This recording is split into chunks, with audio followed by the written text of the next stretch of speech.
Em 1 de setembro de 1939, às 4h45 da madrugada, os canhões do encouraçado alemão Schleswig-Holstein abriram fogo sobre a guarnição polonesa de Westerplatte, no estuário do Vístula. 16 divisões alemãs cruzaram simultaneamente a fronteira. Os pilotos da Luftwaffe bombardeavam cidades que ainda dormiam. Em menos de 48 horas, Grã-Bretanha e França declarariam a guerra à Alemanha. Assim começa o relato convencional. Mas essa história começa cedo demais. A Segunda Guerra Mundial não nasceu em setembro de 1939. Nasceu nas trincheiras do Marne, nos salões de Versalhes, nas ruazinhas de Munique durante os anos da fome e da inflação, nas tavernas onde um cabo austríaco de voz aguda aprendia a converter o ressentimento em religião. Nasceu na cabeça de homens que já estavam mortos quando os primeiros tanques rodaram sobre a Polônia. Em livros didáticos de biologia racial que circulavam pelas salas de aula alemãs desde 1899. Na humilhação de um exército que jamais aceitou ter perdido. Esta é a história real de como aconteceu. A crise global que ninguém soube ver a tempo. Ou que viu e escolheu ignorar. Otto von Bismarck nasceu em 1815 e morreu em 1898. Entre essas duas datas, construiu o estado mais poderoso do continente europeu. Também construiu, sem saber, muitas das condições que tornariam possível o Terceiro Reich. Apenas 50 anos separam a fundação do Império Alemão em 1871 do primeiro triunfo eleitoral nazista em 1930. Em termos históricos, isso é um suspiro. A unificação alemã foi um ato de guerra. Bismarck forjou o Reich mediante 3 conflitos armados. Contra a Dinamarca em 1864, contra a Áustria em 1866, contra a França em 1870. Cada vitória foi mais avassaladora que a anterior. As bandeiras ondularam no Salão dos Espelhos do Palácio de Versalhes, um símbolo deliberado de humilhação francesa, quando o rei Guilherme I foi proclamado Kaiser do novo Império Alemão, em 18 de janeiro de 1871. Os prussianos escolheram esse lugar com precisão cirúrgica. A memória dessa jornada arderia no coração da França durante décadas. E a memória da sua inversão. Os alemães humilhados nesse mesmo palácio em 1919 arderia no coração da Alemanha durante muito mais tempo. A Constituição que Bismarck desenhou para seu novo Estado carecia de algo que quase todos os países modernos consideravam indispensável: uma declaração de direitos civis. O Reichstag existia, os cidadãos votavam, com uma participação que em 1912 alcançou os assombrosos 85%. Mas o governo não respondia perante o parlamento. O Kaiser nomeava e destituía chanceleres. O exército era, em palavras do teórico Karl Marx, uma forma de despotismo militar burocrático, envolto em formas parlamentares misturado com um elemento feudal. O exército prussiano, em concreto, ocupava uma posição sem equivalente em nenhuma democracia ocidental. Seus orçamentos deviam ser aprovados no Reichstag apenas a cada 7 anos. Seus oficiais tinham acesso direto ao Kaiser. Seus suboficiais, que deixavam o serviço, recebiam automaticamente postos na administração do Estado. Policiais, carteiros, funcionários de ferrovia. A metade dos funcionários menores do país eram ex-soldados criados para obedecer ordens e tratar o público como um inimigo potencial. A violência neste estado tinha uma legitimidade diferente da que tinha em países como Grã-Bretanha ou França. Bismarck tinha-o demonstrado pessoalmente. As grandes questões do dia, declarou ao parlamento prussiano em 1862, não se decidem com discursos e resoluções de maioria. Esse foi o grande erro de 1848, mas com ferro e sangue. O ferro e o sangue funcionaram. Os liberais alemães, que em 1848 tinham sonhado com uma Alemanha unida e democrática, perdoaram a Bismarck e seus métodos porque ele tinha conseguido o que eles não puderam, um Estado nacional. Mas ao fazê-lo, pagaram um preço invisível. Tinham aprendido que o fim justifica os meios, que o poder conquista o que a palavra não pode, que a nação vale mais que a lei. Era o começo de uma lição que Germânia tardaria décadas para terminar de aprender. E para desaprender, jamais o faria do todo. O segundo grande legado bismarckiano foi a criação de inimigos internos. Nos anos 70 do século XIX, o chanceler lançou o que seus adversários chamaram de Kulturkampf, a luta pela cultura, uma campanha sistemática contra a Igreja Católica. As leis prussianas exigiam que os sacerdotes se formassem em instituições estatais. Os que se negaram foram presos. O bispo de Trier morreu pouco depois de cumprir 9 meses de prisão. Para 1875, 225 sacerdotes estavam encarcerados e 989 paróquias tinham perdido seus titulares. Tudo isso contou com o aplauso entusiasta dos liberais, que viam o catolicismo como uma ameaça à civilização. Bismarck logo arremeteu contra os socialistas. A lei antissocialista de 1878 proibiu suas reuniões, suprimiu suas publicações e legalizou seu partido. O movimento operário alemão, que não tinha nada a ver com os atentados que serviram de pretexto para a lei, foi esmagado durante 12 anos. Os liberais, convencidos de que o socialismo era uma ameaça à ordem, aplaudiram de novo. O resultado foi previsível, mas fatal. Os católicos, 40% da população, formaram um partido próprio, o Zentrum, e se fecharam em si mesmos como comunidade perseguida. Os socialistas, quando seu partido voltou a ser legalizado em 1890, emergiram com uma disciplina de ferro, uma desconfiança visceral em relação a todos os partidos burgueses e uma doutrina marxista ortodoxa que excluía qualquer colaboração com o capitalismo. O grande abismo que isso criou entre o movimento operário e o restante do espectro político sobreviveria até os anos 30. E nessa fratura encontraria refúgio o nazismo. Bismarck também acelerou o colonialismo alemão com certa relutância, cedendo diante de pressões internas. Em 1904 a 1907, o exército alemão no sudoeste africano, a atual Namíbia, perpetrou um genocídio deliberado contra o povo Herero. De uma população de 80 mil pessoas antes da guerra, os Hererós ficaram reduzidos a 15 mil em 1911. Foi a primeira vez que o Estado alemão planejou e executou o extermínio de uma população civil classificada como inferior. O nome desse comandante, o general Lothar von Trotha, ficaria esquecido. O método não. A finais de 1889, um diretor de escola primária berlinense chamado Hermann Alvart estava arruinado. Tinha roubado dinheiro do fundo natalino de seus alunos, tinha sido descoberto e demitido. Buscando a alguém a quem culpar, sua atenção caiu sobre os judeus. Alvart era um lunático de segunda categoria, um golpista reincidente que acabaria na prisão por chantagem em 1909 e morreria em um acidente de trânsito em 1914. Mas sua trajetória ilustra algo mais profundo. A forma em que o antissemitismo moderno nascia, não da convicção religiosa, mas do fracasso pessoal. Encontrava seu combustível no ressentimento, não na teologia. A comunidade judaica alemã de finais do século XIX era uma minoria altamente assimilada. Constituía ao redor de 1% da população total, uns 600 mil praticantes em um país de 67 milhões.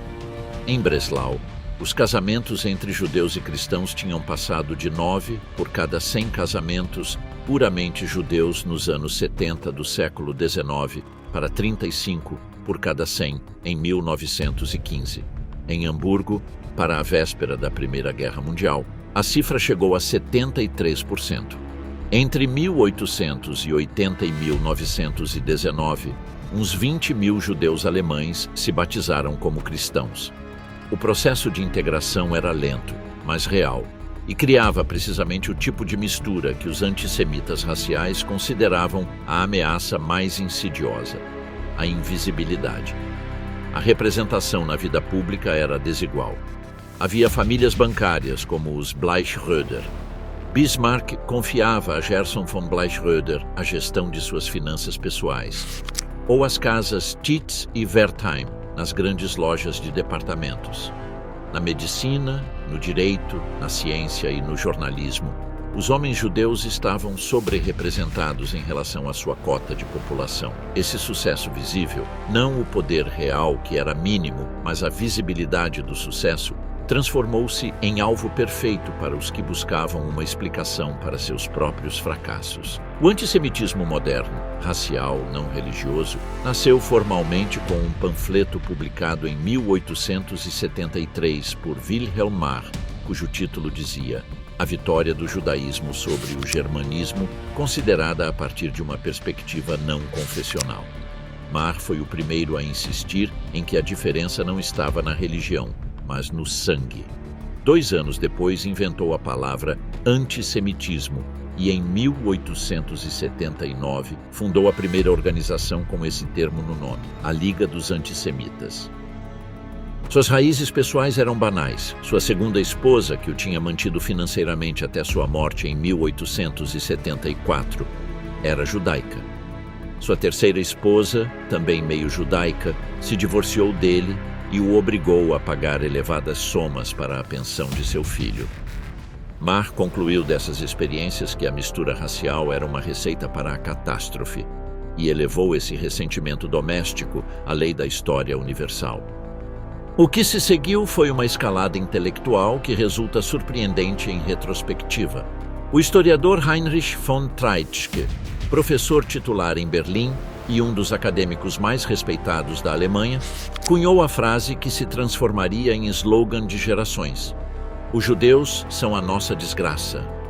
Seus colegas da universidade, entre eles o patologista Rudolf Virchow e o historiador Gustav von Dreusen, denunciaram publicamente esse ódio racial e fanatismo, mas a frase sobreviveu à polêmica e ficou flutuando no vocabulário político. O filósofo Eugen Dühring equiparava o capitalismo com os judeus e argumentava que o socialismo devia dirigir-se principalmente a eliminar a influência judaica nas finanças e na política. Sua influência sobre o movimento socialista foi suficientemente poderosa para que Friedrich Engels dedicasse seu conhecido tratado Anti-Dühring, em 1878, a combater essa contaminação de dentro do próprio movimento operário. Houston Stewart Chamberlain, um inglês casado com Eva Wagner, filha do compositor, publicou em 1900 Os Fundamentos do Século XIX, um trabalho que fundia antissemitismo, racismo e darwinismo social em uma síntese pseudocientífica de 1.200 páginas. O livro vendeu centenas de milhares de exemplares antes da Primeira Guerra Mundial. O Kaiser Guilherme II o leu, o elogiou como um chamado de alerta para a nação alemã e manteve correspondência regular com Chamberlain durante anos. O antissemitismo tinha alcançado o gabinete do poder. Richard Wagner, enquanto isso, tinha publicado O Judaísmo na Música em 1850 e passado a segunda metade de sua vida radicalizando-se. Segundo os diários de sua esposa Cosima, em 1881, Wagner comentou sobre um incêndio no Teatro da Ópera de Viena, onde morreram mais de 400 pessoas, muitas delas judaicas, e todos os judeus deveriam arder juntos em uma representação de Natan, o sábio, de Lessing. Sua viúva transformou Bayreuth em um santuário onde essas ideias eram cultivadas com devoção de seita. Ludwig Schemann traduziu para o alemão em 1898 o Tratado de Desigualdade Racial do conde francês Joseph Arthur de Gobineau. Houston Stewart Chamberlain publicou sua obra a partir do mesmo círculo. O anglicismo ariano, tomado de Gobineau, começou a circular no vocabulário racista alemão como termo de identidade positiva, não mais como categoria linguística descritiva. O que tornava especialmente perigosa essa rede de ideias era sua aparente respeitabilidade intelectual. Não eram panfletos de beco. Eram livros acadêmicos citados em universidades, premiados em concursos nacionais, discutidos nos suplementos culturais dos grandes jornais. No extremo mais obscuro do espectro, o editor do jornal Ostara, jornal para pessoas loiras, um tal Lanz von Liebenfels, hasteou uma bandeira com uma suástica sobre seu castelo na Áustria em 1907. Em Munique, o poeta Alfred Schuller recuperava runas e símbolos solares como marcas de identidade ariana. A Ordem Germânica, fundada em 1912, reunia conspiradores que praticavam rituais pseudo-medievais e utilizavam a suástica como divisa. Eram grupos marginais, mas suas ideias não o eram. Circulavam nas bibliotecas, nos discursos parlamentares, nos sermões de algumas igrejas. Quanto ao movimento eugênico, em 1905, Alfred Ploetz e Ernst Rüding fundaram a Sociedade de Higiene Racial. Em 1900, o ensaio de Wilhelm Schallmayer sobre eugênia ganhou o primeiro prêmio em um concurso nacional patrocinado por Alfred Krupp, o magnata armamentista. Ernst Haeckel, cuja obra O Enigma do Mundo tinha vendido centenas de milhares de exemplares em 1899, advogava por injeções letais para os doentes mentais e pela pena capital massiva para eliminar os criminosos da cadeia hereditária. Haeckel era também racista declarado. Não me parecia que nenhum povo de cabelo encaracolado tivesse alcançado nada historicamente importante. Mas era, paradoxalmente, pacifista, porque considerava que a guerra mataria os mais valentes e melhor dotados, uma postura que o tornava inaceitável para os nazistas futuros, embora muitas de suas outras ideias lhes resultassem muito úteis. Estas ideias não formavam uma ideologia coerente em 1914. Seus promotores se contradiziam entre si em pontos-chave. Schallmayer rejeitava a superioridade ariana como categoria válida. Voltmann admirava a Revolução Francesa. Haeckel era pacifista, mas reuniam o andaime, estabeleciam o vocabulário, classificavam os seres humanos em categorias de valor e sem valor. A palavra alemã era minderwertig, literalmente que vale menos. E introduziam a lógica de que o Estado tinha não apenas o direito, mas a obrigação de gerenciar sua população como um criador gerencia seu gado, eliminando os espécimes fracos e multiplicando os fortes. Essa lógica, aplicada com consequência, conduzia a um lugar muito concreto. Não o viram todos em 1900.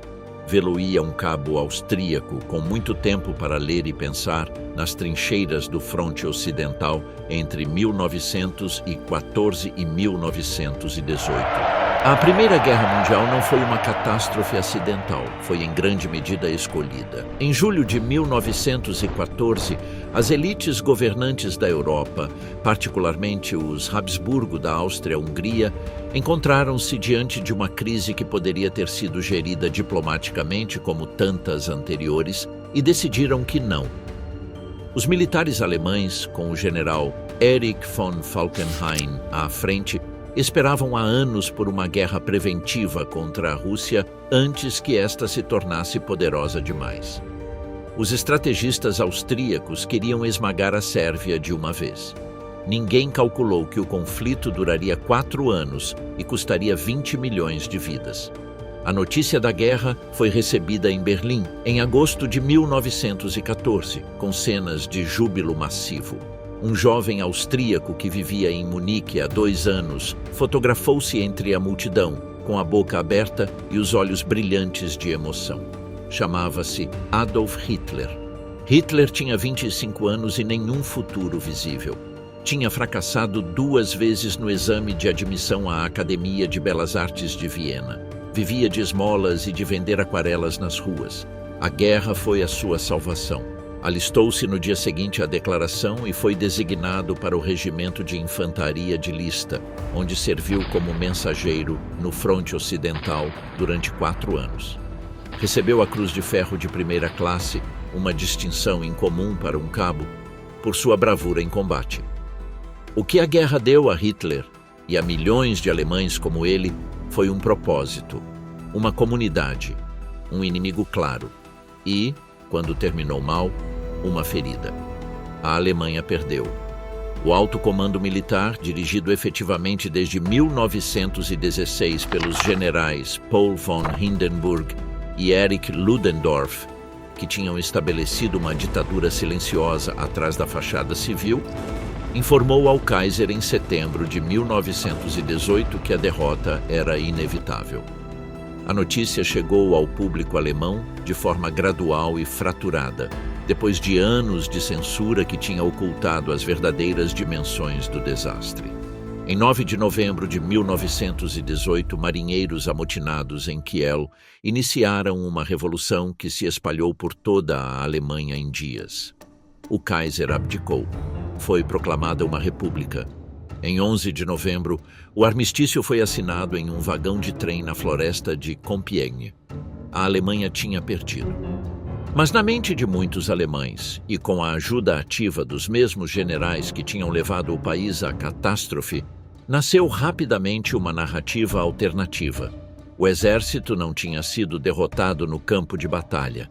Tinha sido esfaqueado pelas costas por seus inimigos no interior. Os socialistas, os judeus, os criminosos de novembro, que tinham assinado o armistício quando a vitória ainda era possível. Hindenburg declarou perante uma comissão parlamentar em 1918.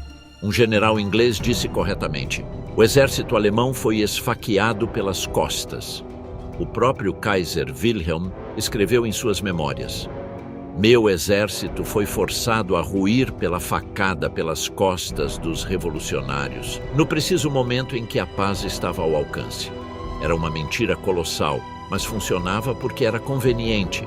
Exculpava o exército, apontava um inimigo interno e transformava a derrota em traição, o fracasso em crime, o luto em sede de vingança. O cabo Adolf Hitler soube da capitulação alemã em um hospital militar em Pasewalk, onde se recuperava de um ataque de gás mostarda. Segundo suas próprias palavras escritas anos depois, caiu em prantos pela primeira vez desde a morte de sua mãe. E tomou a decisão que mudaria o século: entrar na política.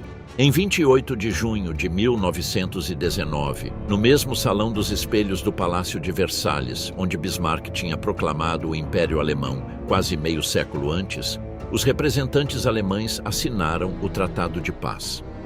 As condições os humilhavam naquele lugar com uma simetria que não era acidental.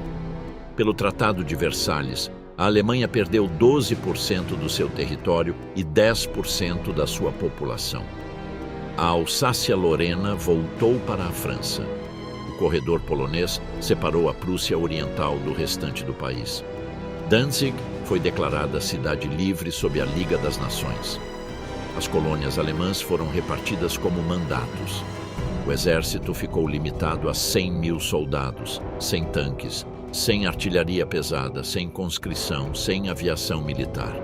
A marinha foi praticamente desmantelada. E o artigo 231 obrigou a Alemanha a aceitar a responsabilidade exclusiva de ter causado a guerra, a chamada cláusula de culpa de guerra. O fundamento legal para exigir reparações que chegariam a cifras astronômicas. As reparações finais, fixadas em 1921, ascenderam a 132 bilhões de marcos ouro. As parcelas anuais seriam pagas até... a última foi paga pela Alemanha em 3 de outubro de 2010.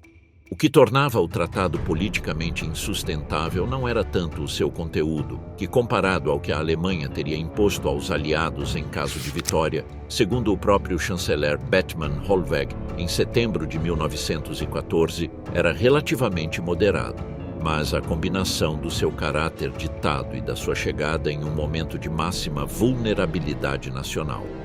Os alemães o chamavam de o Diktat, uma imposição, não uma negociação. A proibição da união entre a Alemanha e a Áustria foi talvez a mais difícil de aceitar em termos de princípio.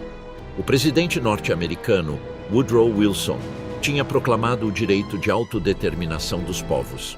Os austríacos, em massa, queriam unir-se à Alemanha. Os alemães estavam dispostos a recebê-los, mas os aliados vetaram porque isso teria deixado a Alemanha com 6 milhões a mais de habitantes e um dos grandes centros culturais da Europa, precisamente o que os aliados queriam evitar.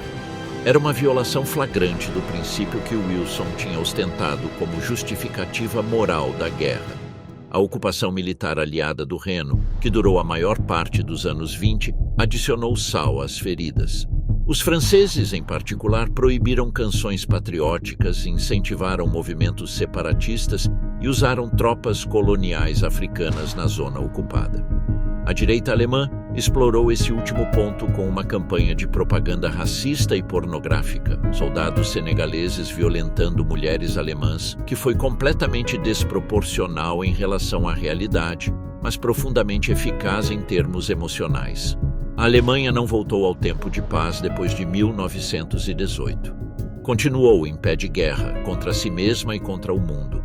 A violência política que se seguiu ao armistício não teve precedentes na história alemã moderna.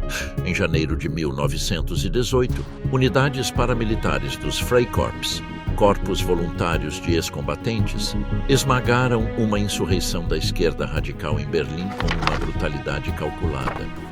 Karl Liebknecht e Rosa Luxemburg, líderes do recém-fundado Partido Comunista Alemão, foram presos, torturados e assassinados por oficiais do Freikorps em 15 de janeiro de 1918. O corpo de Luxemburg foi jogado no canal Landwehr, de onde os berlinenses o recuperariam meses depois. O governo social-democrata de Friedrich Ebert tinha autorizado e coordenado a operação. Este foi o momento que definiu a República Alemã, uma democracia que nasceu esmagando a sua esquerda com as mãos dos seus inimigos da direita. A consequência foi uma fratura permanente. Os comunistas jamais perdoaram os social-democratas pelo assassinato de seus líderes. Os social-democratas jamais confiaram plenamente nos comunistas. E a direita observava, aprendendo. A violência funcionava. Os aliados temporários podiam ser descartados. A democracia era fraca. A princípios de 1919, Adolf Hitler era ainda um ninguém. Um cabo austro-húngaro sem trabalho, sem educação formal, sem família, sem dinheiro. Tinha 30 anos e nenhum feito demonstrável salvo 4 anos de guerra. O exército o contratou como informante político. Em agosto de 1919, o Grupo de Informação do Comando do Exército da Baviera lhe deu uma formação elemental de oratória e propaganda antimarxista no acampamento de Lechfeld. Os instrutores anotaram que Hitler se destacava de maneira incomum como comunicador. Seus superiores o enviaram depois para se infiltrar em pequenos partidos políticos de Munique para detectar tendências extremistas. Em setembro de 1919, assistiu a uma reunião do Partido Operário Alemão, Deutsche Arbeiterpartei, ou DAP, na cervejaria Sternecker Bräu. O partido tinha cerca de 40 membros ativos e fundos de apenas 7,50 marcos.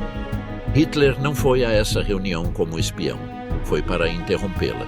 Escutou o orador principal, que defendia a separação da Baviera do Reich, e não pôde se conter.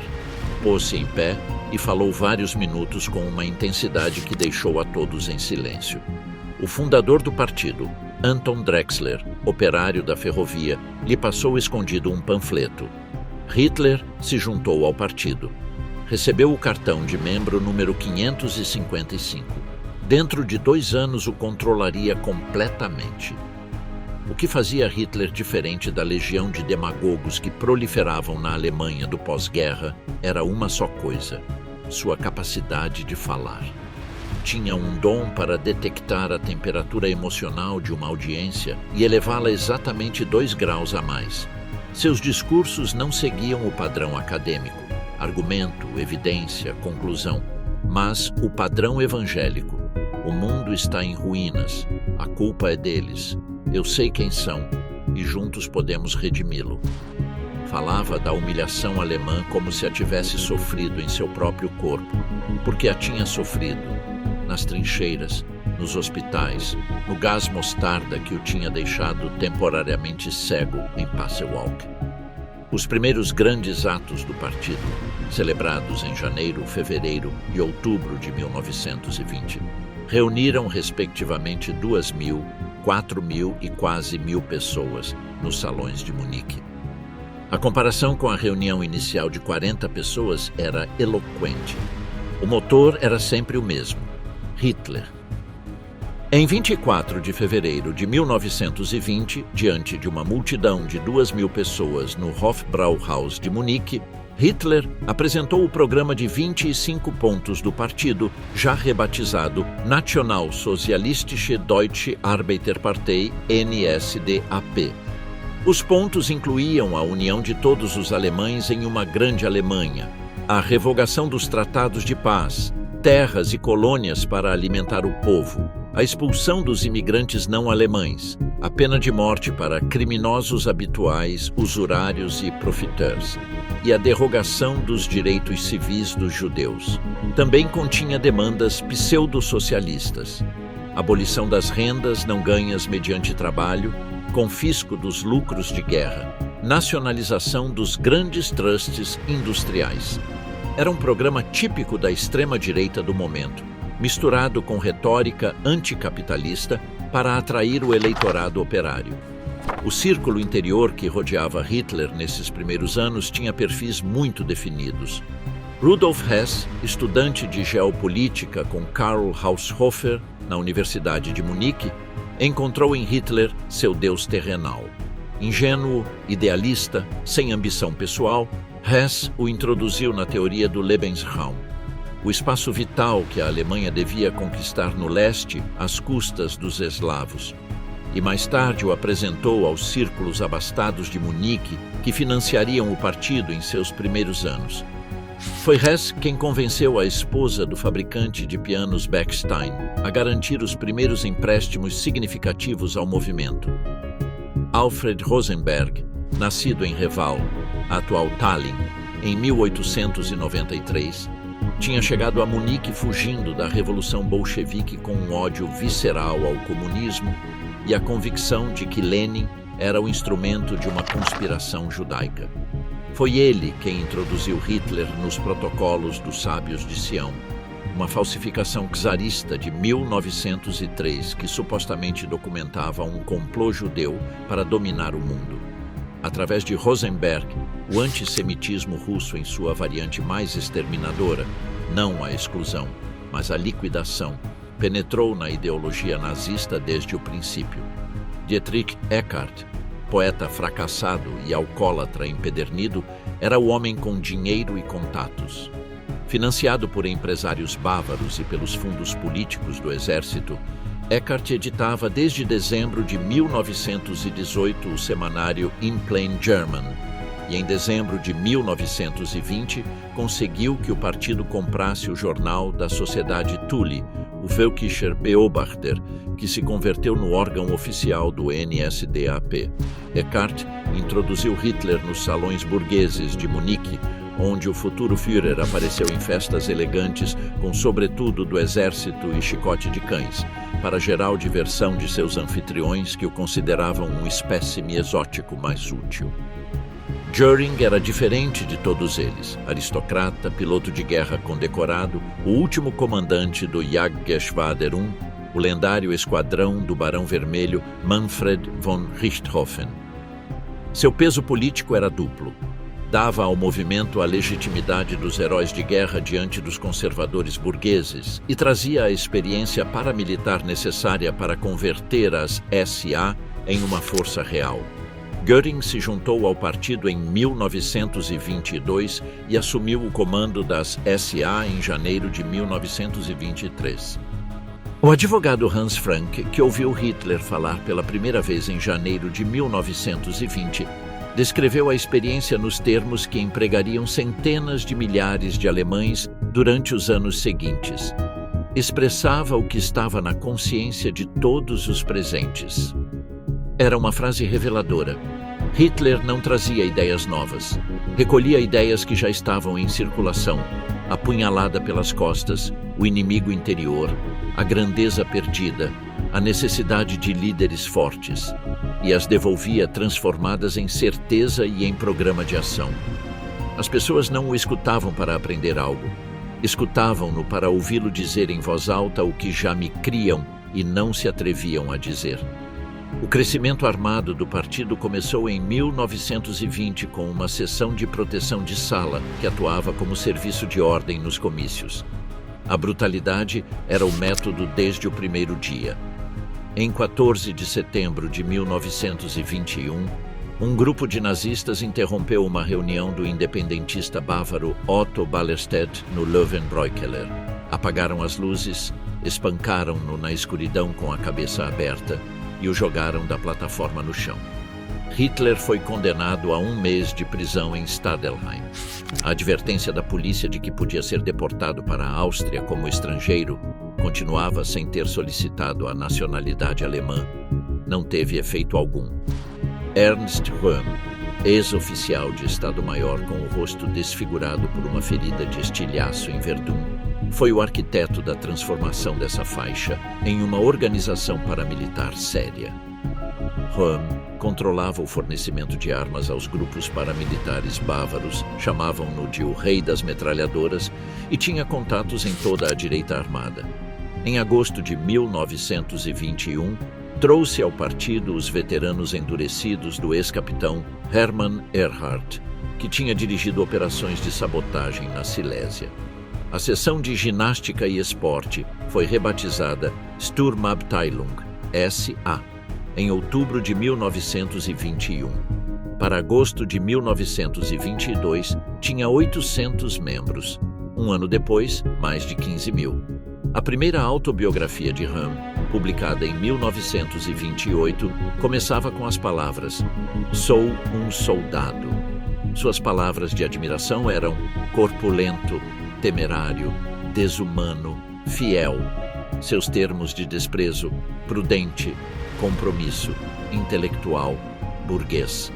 Escreveu sobre si mesmo: dado que sou uma pessoa imatura e má, a guerra e os distúrbios me atraem mais do que a ordem burguesa bem comportada. Não era retórica, era descrição. A marcha sobre Roma de Mussolini, em outubro de 1922, quando o rei italiano capitula diante da ameaça fascista sem disparar um tiro, galvanizou o movimento nazista.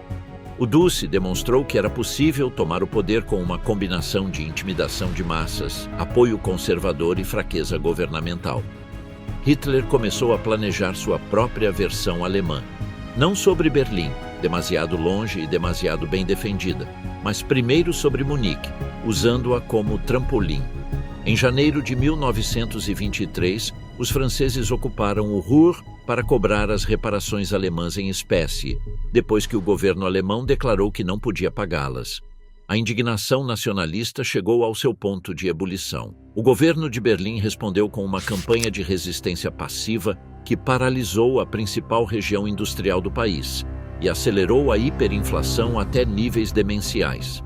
Albert Leo Schlagetter, um ex-membro dos Freikorps que sabotou instalações ferroviárias francesas, foi capturado, julgado por um tribunal militar francês e fuzilado em 26 de maio de 1923.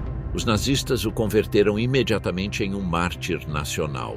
Dezenas de milhares compareceram aos seus atos de homenagem. O nome de Schlagetter circulou por toda a Alemanha como símbolo da fraqueza do governo de Berlim e da determinação da resistência.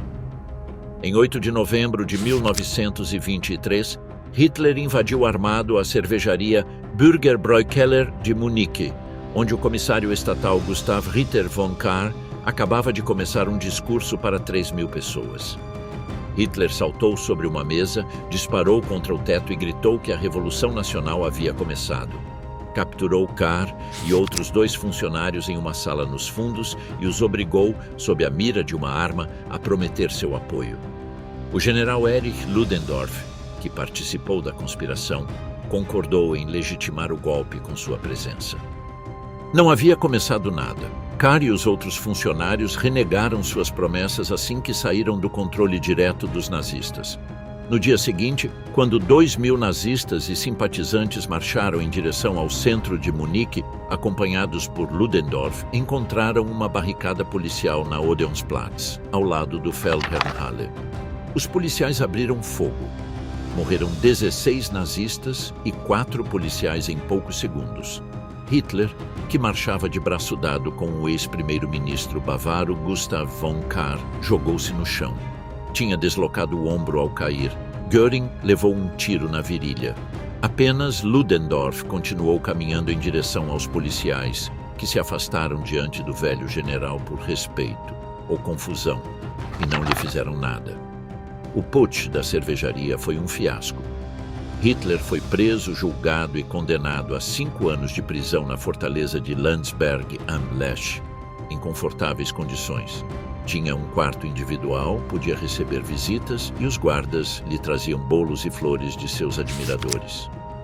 Cumpriu 9 meses, dos quais ditou a Rudolf Hess o primeiro volume de Mein Kampf. Nesse livro, esboçou com uma clareza que a muito poucos pareceu importante naquele momento o programa completo do que faria se alguma vez chegasse ao poder. O julgamento foi a plataforma que converteu o fracasso em fama. Hitler falou durante horas perante o tribunal. Suas palavras foram reproduzidas pelos jornais em todo o país. Milhões de alemães que não conheciam seu nome o conheceram.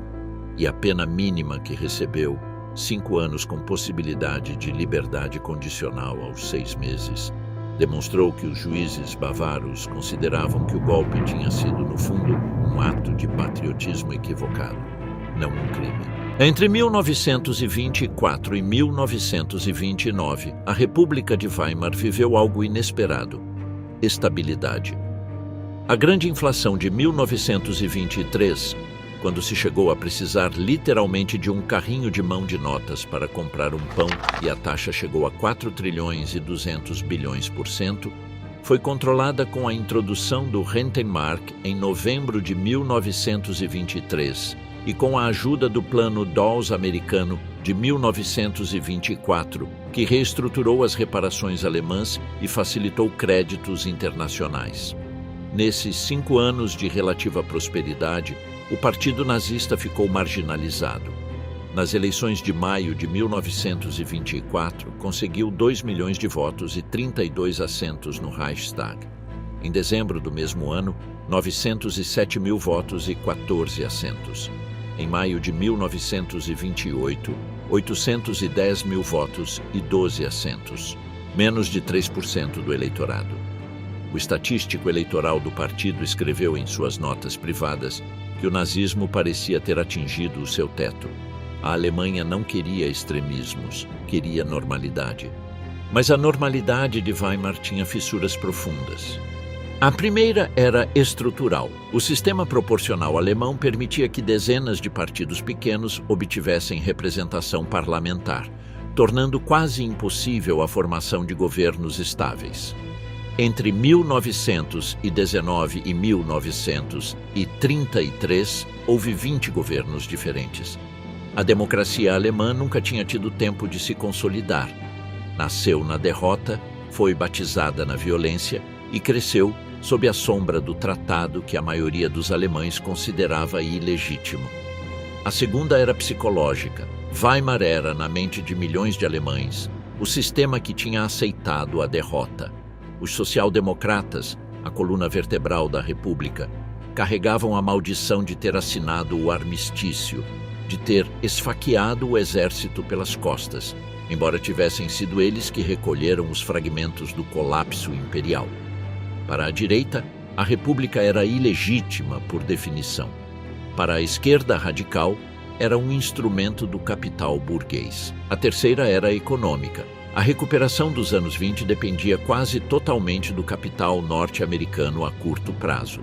Os grandes bancos alemães, as indústrias siderúrgicas, inclusive os municípios, tinham financiado sua reconstrução com empréstimos estadunidenses. Em 1929, a empresa automobilística Ford tinha fábricas em Berlim e Colônia.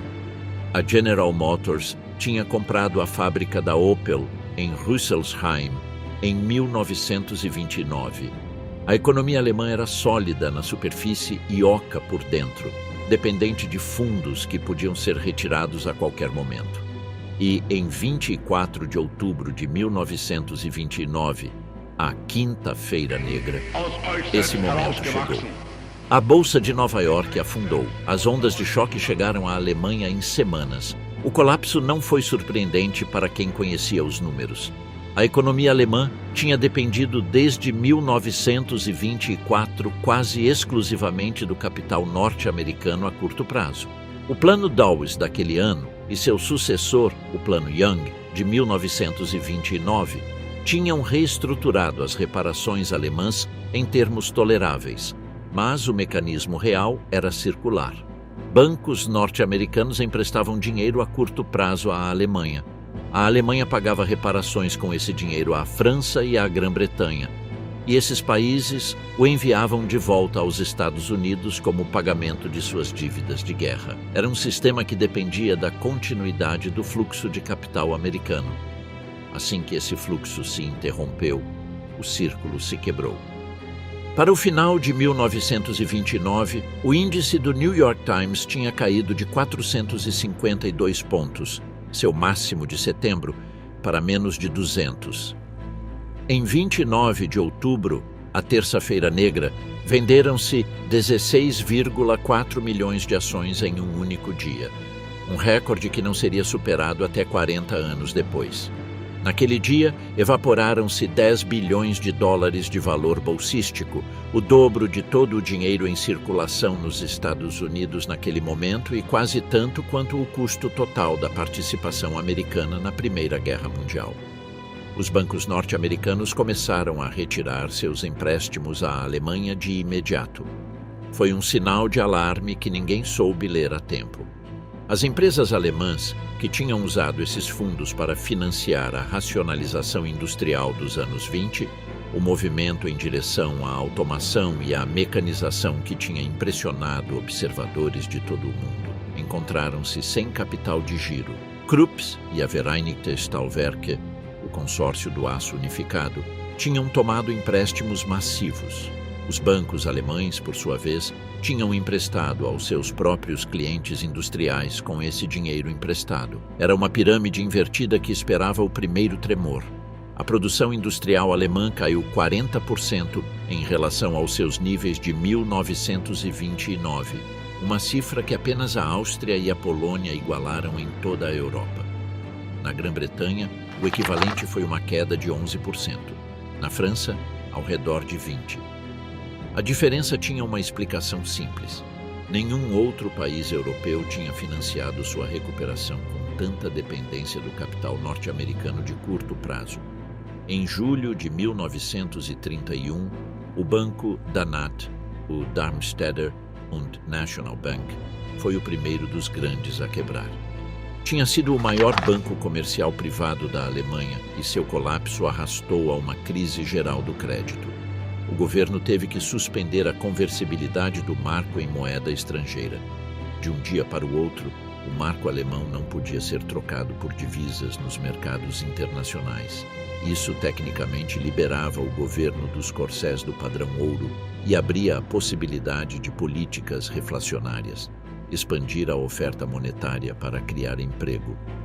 Brüning escolheu não fazê-lo. O desemprego subiu com uma velocidade que o sistema de subsídios nunca foi projetado para absorver.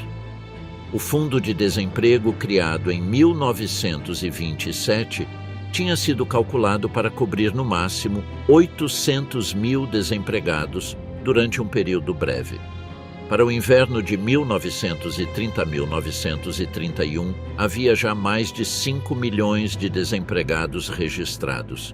Para o início de 1932, mais de 6 milhões, aproximadamente 1 em cada 3 trabalhadores ativos. Mas os desempregados registrados eram apenas uma parte do problema. Muitos trabalhavam em tempo parcial ou tinham aceitado empregos muito abaixo de sua qualificação. Os desempregados e seus dependentes somavam cerca de 13 milhões de pessoas. uma quinta parte da população alemã total. Em Berlim, o desemprego registrado passou de 133 mil em 1928 para 600 mil em 1932. Em Hamburgo, de 32 mil para 135 mil. Em Dortmund, de 12 mil para 65 mil. Para o final de 1932, apenas 618 mil pessoas cobravam o subsídio contributivo original, enquanto 1.230.000 dependiam dos benefícios de crise do governo central, 2.500.000 dos fundos de assistência municipais e mais de 1 milhão não recebia nenhuma renda regular porque tinha esgotado todos os prazos legais. Os municípios, que carregavam a maior parte da assistência aos desempregados de longa duração, estavam igualmente quebrados. Tinham financiado seus programas de infraestrutura e habitação dos anos 20 com os mesmos empréstimos norte-americanos a curto prazo que agora eram retirados. A cidade de Colônia, a cidade de Berlim, inclusive cidades pequenas como Neustrelitz ou Quedlinburg, todas tinham emitido títulos colocados no mercado americano entre 1925 e 1929. Todos esses títulos venciam agora e não havia com que pagá-los. O impressor desempregado de 21 anos de Essen escreveu no outono de 1932.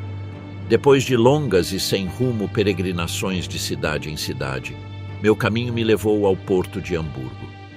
Mas que decepção! Mais miséria, mais desemprego do que eu esperava, e minhas esperanças de encontrar trabalho aqui se esvaíram.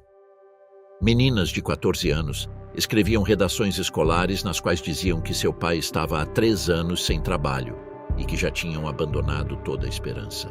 As crianças pequenas brincavam nos parques de assinar para o subsídio, imitando as filas que viam todas as manhãs. Nas esquinas das cidades, homens com cartazes pendurados ao pescoço. Procura-se trabalho de qualquer tipo.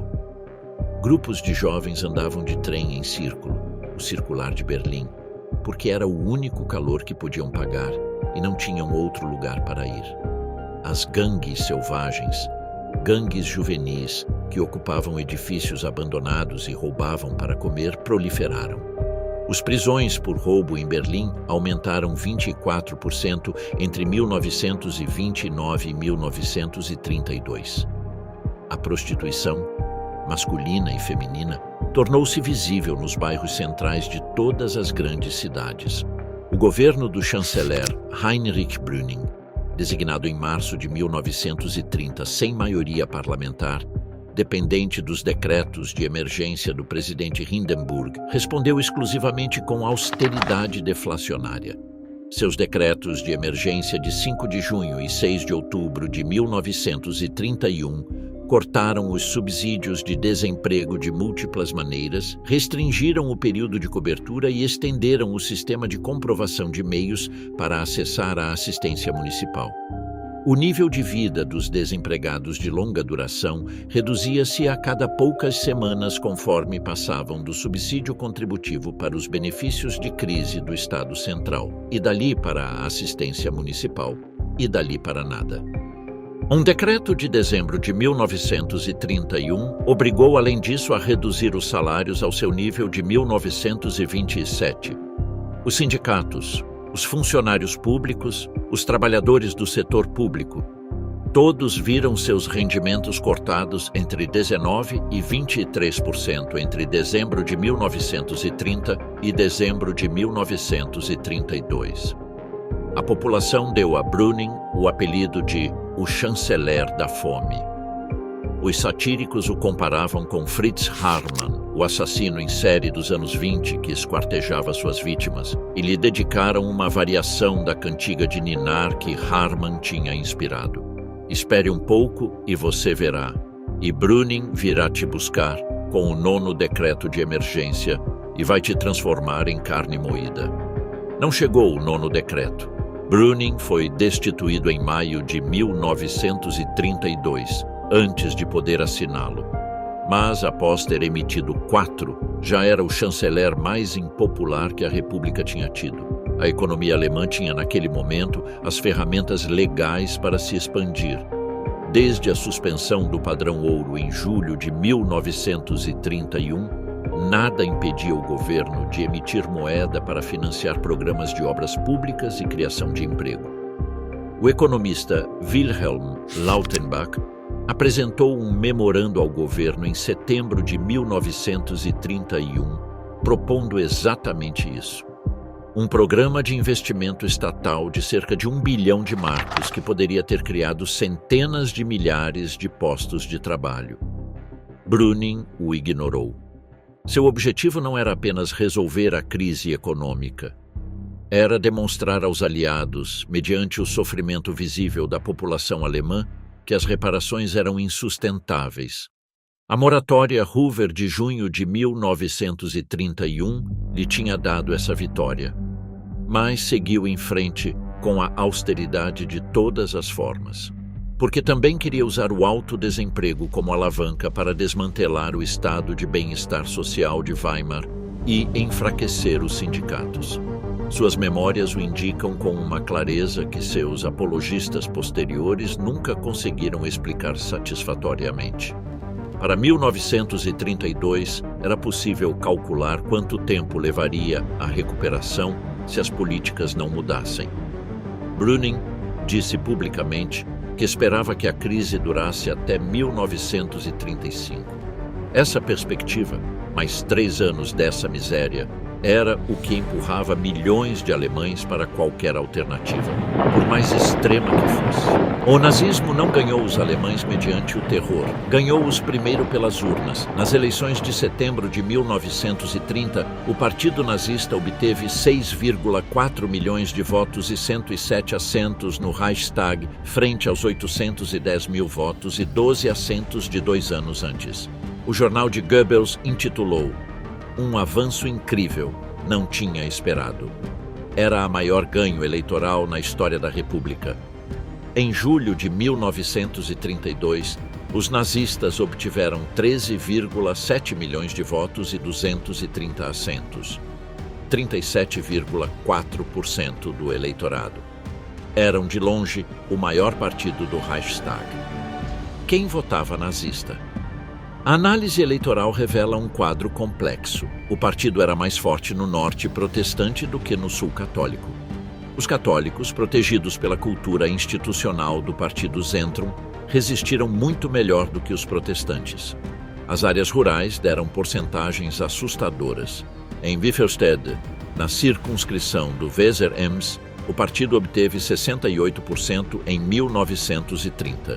Em Schwesing, em Schleswig-Holstein, 62%. Em zonas onde sua estrutura organizacional mal tinha penetrado. O partido era, em essência, um partido de protesto interclassista. 1/3 dos eleitores nazistas em 1930 tinha votado no Partido Nacionalista Conservador em 1928. Uma 1/4 parte vinha dos liberais. Inclusive, uma 10ª parte dos eleitores social-democratas mudou o seu voto para o NSDAP. 60% dos seus eleitores pertenciam às classes médias em sentido amplo. Mas os 40% restantes eram operários manuais e seus familiares, embora não os que estavam integrados no movimento sindical. A máquina propagandística de Joseph Goebbels era extraordinária. Comícios de 20 mil pessoas nas grandes cidades, filmes, desfiles, bandas de metais, cartazes em todos os cantos. Hitler viajava de cidade em cidade em avião, uma imagem deliberada de modernidade, para falar diante de dezenas de milhares de pessoas que levavam horas esperando. Seus discursos não ofereciam programas concretos, ofereciam algo mais potente. A promessa de que alguém entendia sua ira, que alguém a nomeava, que havia uma saída. A ira, na Alemanha de 1932, não precisava de muita explicação.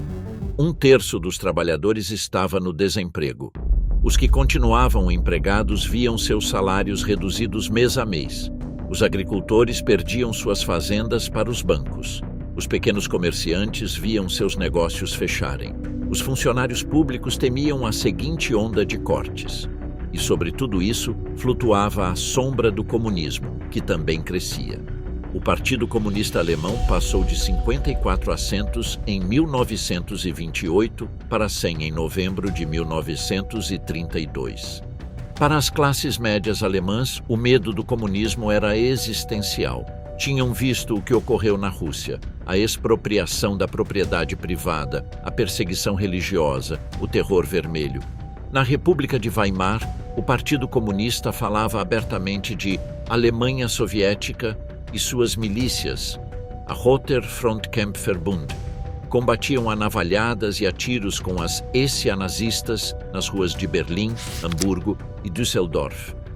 Louise Solmitz, professora aposentada e esposa de um ex-oficial hamburguês, resumiu o estado de espírito de milhões de alemães quando compareceu a um comício de Hitler em abril de 1932. O espírito de Hitler te arrasta, é alemão e correto. Toda a sua família votou no NSDAP naquele verão. Em 30 de janeiro de 1933, às 11h30 da manhã, Adolf Hitler foi empossado como chanceler do Reich. O homem que assinou a nomeação era Paul von Hindenburg, presidente da República, herói de guerra de 85 anos que tinha declarado em 1932 que preferia morrer antes de nomear chanceler o cabo austríaco. O homem que convenceu Hindenburg a fazê-lo foi Franz von Papen, ex-chanceler aristocrático e amigo pessoal do idoso presidente que estava convencido de que podia usar Hitler como ferramenta e descartá-lo quando fosse conveniente. Em 2 meses, o teremos empurrado tão longe para um canto que ele gritará, disse Papen a um amigo preocupado. Era um cálculo de uma ingenuidade que beirava o criminal. O processo que levou à nomeação foi uma soma de erros, oportunismos e cegueiras. O chanceler Kurt von Schleicher, que tinha substituído Papen em dezembro de 1932, encontrou-se sem apoio parlamentar, sem a confiança de Hindenburg e cercado de inimigos por todos os lados. Os nazistas tinham sofrido perdas em novembro de 1932. Seu voto caiu de 13,7 para 11,7 milhões e pareciam estar em declínio. Mas a economia começava a se recuperar e, com ela, a possibilidade de que as eleições futuras revitalizassem os velhos partidos liberais e socialistas. Papen, Hindenburg, o filho do presidente Oskar von Hindenburg e o secretário de Estado Otto Meissner conspiraram para tirar Schleicher e colocar Hitler na chancelaria antes que o momento se perdesse. Seus cálculos eram os de uma elite conservadora que acreditava poder domesticar o populismo radical mediante a responsabilidade do governo.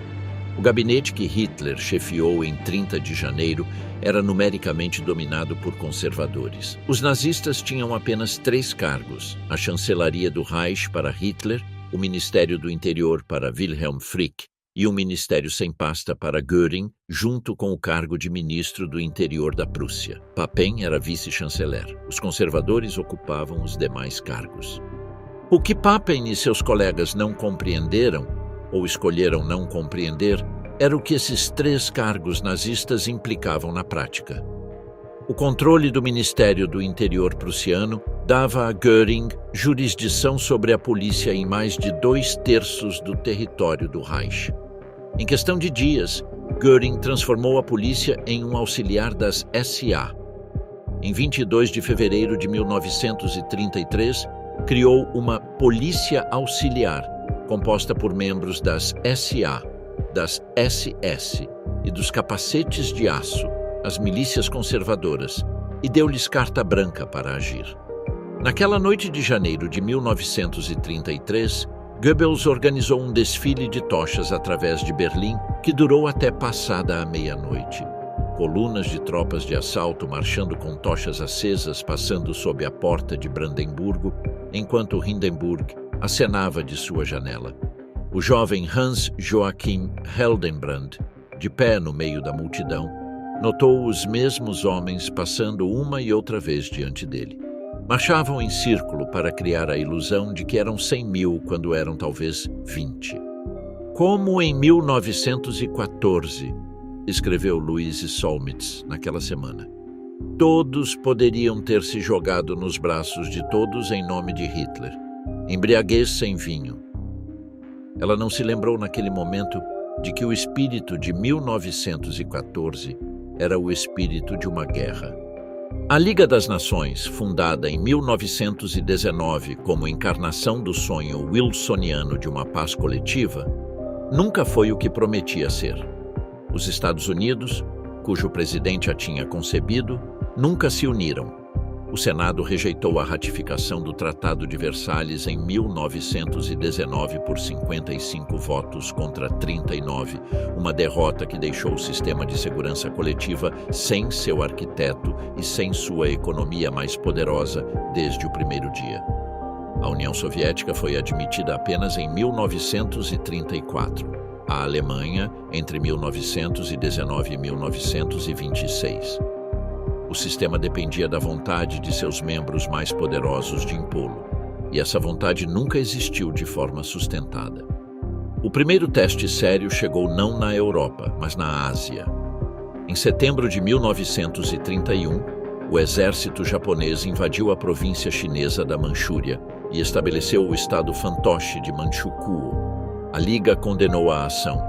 O Japão retirou-se da Liga em 1933. Ninguém fez mais nada. O Comitê Lytton, enviado para investigar os fatos no terreno, levou mais de um ano para publicar seu relatório, que concluiu que o Japão tinha agido ilegalmente, mas não recomendou sanções militares. A potência agressora interpretou essa conclusão exatamente como devia, como licença para continuar. O fracasso na Manchúria foi seguido pelo da Etiópia. Em outubro de 1935, as tropas italianas de Mussolini invadiram o único grande estado independente da África. A Liga impôs sanções econômicas. As sanções foram sabotadas pelos próprios membros que deviam aplicá-las, incluindo a Grã-Bretanha e a França, que tinham assinado secretamente o Pacto Oari-Laval, uma divisão da Etiópia entre a Itália e a Etiópia independente, que foi vazado para a imprensa e obrigou ambos os governos a se retirarem com humilhação. Para 1936, a Liga como instrumento de segurança coletiva era uma ficção. A Conferência de Desarmamento de Genebra, que esteve reunida desde 1932, dissolveu-se sem conquistas em junho de 1934. O mundo voltava a se armar, mas agora sem nenhum marco institucional que coordenasse nem limitasse esse rearmamento. A fraqueza da resposta internacional às agressões do Japão e da Itália teve uma consequência direta. Demonstrou a Hitler que os sistemas de segurança podiam ser violados sem consequências graves. Esse aprendizado foi sistemático. Remilitarização da Renânia em março de 1936, sem resposta. Absorção da Áustria em março de 1938, sem resposta. Sudetos em setembro de 1938, negociação e cessão. Cada episódio confirmava a hipótese de trabalho de Hitler sobre as democracias ocidentais, que já tinha formulado em Mein Kampf. Eram sistemas governados pelo medo, pela opinião pública e pelo cálculo eleitoral, incapazes de agir com a determinação exigida pela política de poder real. Em março de 1936, Hitler ordenou a remilitarização da Renânia, desmilitarizada pelo Tratado de Versalhes, enviando 35 mil soldados através do Rino. O Estado-Maior alemão tinha preparado ordens de retirada imediata em caso de resposta militar francesa. Não houve resposta. O general Alfred Jodl escreveu em seu diário que as 48 horas posteriores à marcha na Renânia foram o momento de maior tensão nervosa da minha vida. A tensão foi desnecessária. Os franceses tinham naquele momento suficiente superioridade militar para expulsar os alemães em dias. Não o fizeram porque o governo de Pierre-Étienne Flandin temia que uma ação assim provocasse uma crise política interna às vésperas de eleições e porque os britânicos se recusaram a apoiá-la. A França precisava da Grã-Bretanha para qualquer ação séria contra a Alemanha. E a Grã-Bretanha ainda não tinha decidido que a Alemanha era o problema central. França e Grã-Bretanha eram, nos anos 30, potências imperiais globais com compromissos em todos os continentes. A Grã-Bretanha controlava mais de 1/4 da superfície terrestre do planeta. A França possuía o segundo maior império do mundo, com territórios desde o norte da África até a Indochina. Ambas estavam ameaçadas simultaneamente pelo Japão no Pacífico, pela Itália no Mediterrâneo e pela Alemanha na Europa Central. A estratégia britânica, articulada no relatório do Comitê de Requisitos de Defesa de 1935, era explícita. É um requisito cardinal da nossa segurança nacional e imperial que a nossa política externa seja conduzida de maneira a evitar o possível desenvolvimento de uma situação na qual poderíamos enfrentar simultaneamente a hostilidade do Japão no Extremo Oriente, da Alemanha no Oeste e de qualquer potência na linha principal de comunicações entre os dois. Um mundo com 3 frentes abertas ao mesmo tempo era um mundo que a Grã-Bretanha não podia ganhar. A apaziguamento não era covardia, era geometria estratégica, embora uma geometria construída sobre suposições que se revelaram falsas. A França e a Grã-Bretanha tampouco possuíam os recursos militares para agir com firmeza antes de 1938. O gasto militar francês foi de 14 bilhões de francos em 1932 e apenas 15 bilhões em 1936, uma paralisia orçamentária durante os anos críticos. A Grã-Bretanha gastou 185 milhões de libras em defesa em 1936 e só elevou essa cifra para 719 milhões em 1939, quando o rearmamento se acelerou de emergência. A produção de aviões franceses em 1937 era 1/3 da britânica e 1/8 parte da alemã. Ambos os países se preparavam para uma guerra longa de desgaste, confiando em que a superioridade financeira e colonial acabaria vencendo a economia alemã por bloqueio naval, como tinha ocorrido tardiamente, entre 1914 e 1918. Essa estratégia exigia tempo para acumular recursos. A apaziguamento comprava esse tempo, ou assim acreditavam os que a praticavam. Cadogan, chefe do serviço diplomático britânico, anotou em seu diário que temia que uma guerra pudesse colocar toda a Europa à mercê da Rússia.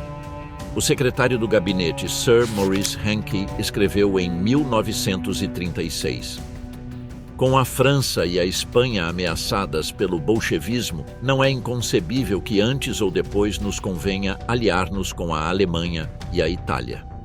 Essas frases revelam o mapa mental daqueles que tomavam as decisões. Não viam uma Europa dividida entre democracia e fascismo, mas entre ordem conservadora e revolução comunista, e nessa divisão o fascismo era para muitos o lado correto. A política de apaziguamento, appeasement, não era covardia estúpida como a caricaturou a historiografia posterior. Era, como apontou o historiador R. J. Overy, a continuação tradicional da diplomacia britânica do século XIX. Manter o equilíbrio de poderes mediante concessões calculadas, negociando a partir de uma posição de força relativa. A própria palavra, em seu uso original, não tinha conotações de fraqueza. Significava satisfazer as demandas razoáveis de um adversário para evitar o conflito. O problema é que não se negociava a partir de uma posição de força. Negociava-se a partir do medo de outro conflito, como o de 1914 a 1918, com países cujas populações tinham perdido uma geração inteira de homens jovens nas trincheiras e que não estavam dispostas a repetir a experiência por Danzig, nem pelos Sudetos. O primeiro-ministro, Neville Chamberlain, que assumiu o cargo em junho de 1937 e assumiu o controle pessoal da política externa com uma energia que seus antecessores tinham recusado, era um político pragmático que acreditava genuinamente que podia produzir um grande acordo dos problemas internacionais mediante a negociação direta com os ditadores. Não era um ingênuo, sabia que Hitler era perigoso, chamava-o em privado de meio louco, mas calculava que os riscos da confrontação superavam os da concessão e que, tratando a Alemanha com respeito e senso comum, suas palavras, poderia reintegrá-la ao sistema internacional sem guerra. Esse cálculo dependia de uma premissa incorreta, que Hitler era um estadista convencional com objetivos negociáveis, não o líder de um movimento milenarista com objetivos literalmente sem limites. O historiador R.J. Overy documenta como Göring declarou aos líderes econômicos alemães em 1938. Todo o tempo meus pensamentos giram ao redor de uma única coisa. Quando chegará a guerra? Ganharemos? O que podemos fazer? Apenas uma nação que aposta tudo por seus armamentos poderá continuar sua existência. Essa era a mentalidade real do regime. Não queriam ser apaziguados, queriam a guerra. O apaziguamento não lhes dava o que exigiam. Dava-lhes tempo para preparar o golpe seguinte. Em março de 1938, Hitler absorveu a Áustria no Reich sem disparar um tiro, o Anschluss que o Tratado de Versalhes tinha proibido expressamente. 6 milhões de austríacos passaram a ser cidadãos do Reich em uma noite. Em setembro de 1938, em Munique, a Grã-Bretanha, a França, a Alemanha e a Itália assinaram o acordo que cedia a região dos Sudetos da Checoslováquia ao Reich. A Rússia não foi convidada para a conferência, nominalmente porque Chamberlain alegou que os líderes fascistas se recusariam a sentar-se com representantes soviéticos, mas na realidade porque ninguém queria que Stalin fosse parte formal do desmantelamento da Checoslováquia. Chamberlain voou 4 vezes para a Alemanha em 3 semanas, a Berchtesgaden, a Bad Godesberg, a Munique, cedendo em cada viagem um pouco mais do que tinha concedido na anterior. Quando voltou a Londres acenando com o papel do acordo e proclamando paz em nosso tempo, foi recebido com um alívio que beirava a histeria coletiva. A multidão o aclamou. Sua popularidade atingiu o ponto mais alto de toda a sua carreira política. O Acordo de Munique destruiu a Checoslováquia como entidade defensiva viável, sem os Sudetos, onde se encontravam as principais linhas de fortificação, 80% da capacidade industrial de armamentos e a maior parte das reservas de moedas estrangeiras do país. O resto do estado era indefensável. A Grã-Bretanha ofereceu um empréstimo de 10 milhões de libras para suavizar o golpe. Os checos não foram consultados sobre as condições que os afetavam. Foram informados. A diferença entre consultar e informar era a diferença entre um aliado e uma peça de xadrez. Em março de 1939, Hitler dissolveu os últimos restos da Checoslováquia, ocupou a Boêmia e a Morávia com tropas alemãs em 15 de março e converteu a Eslováquia em um estado satélite. Tinha violado explicitamente o acordado em Munique 6 meses antes. Em Londres, Chamberlain compreendeu finalmente que o apaziguamento tinha chegado ao seu limite. Em 31 de março de 1939, a Grã-Bretanha deu garantias formais à Polônia. Se fosse atacada, a Grã-Bretanha entraria em guerra. A garantia à Polônia era simbolicamente poderosa e militarmente quase vazia. A Grã-Bretanha não tinha como defender fisicamente a Polônia. O que a garantia fazia era sinalizar um limite. Se Hitler cruzasse esse limite, haveria guerra com as potências ocidentais. Hitler não acreditou. A partir de sua perspectiva, tinha forçado cada limite que lhe tinham colocado durante 6 anos. Renânia, Áustria, os Sudetos, Boêmia, sem nenhuma consequência real. Os britânicos e os franceses tinham cedido em cada ocasião. Por que seria diferente desta vez? Na primavera de 1939, Hitler exigiu da Polônia a cessão do corredor que separava a Prússia Oriental do resto do Reich, o retorno de Danzig, cidade livre sob a Liga das Nações, mas de maioria alemã, ao Reich, e concessões sobre o uso de infraestruturas no corredor. O governo polonês de Beck rejeitou as exigências. A negativa polonesa foi, no contexto dos 6 anos anteriores, extraordinariamente corajosa e selava o destino do país. Em 23 de agosto de 1939, enquanto as capitais europeias contemplavam com incredulidade, a Alemanha e a União Soviética assinaram o Pacto Molotov-Ribbentrop. um acordo de não agressão entre os dois regimes que tinham passado os últimos 6 anos, apresentando-se mutuamente como o inimigo existencial da civilização. O pacto continha protocolos secretos que dividiam a Europa do Leste em esferas de influência. A Polônia seria repartida entre ambos os estados. Quando a notícia chegou a Londres e Paris, a análise foi unânime. Sem a ameaça de uma frente oriental soviética, a Alemanha poderia concentrar todas as suas forças no oeste. A guerra era agora inevitável. Na madrugada de 1º de setembro de 1939, os canhões do Schleswig-Holstein abriram fogo sobre Westerplatte.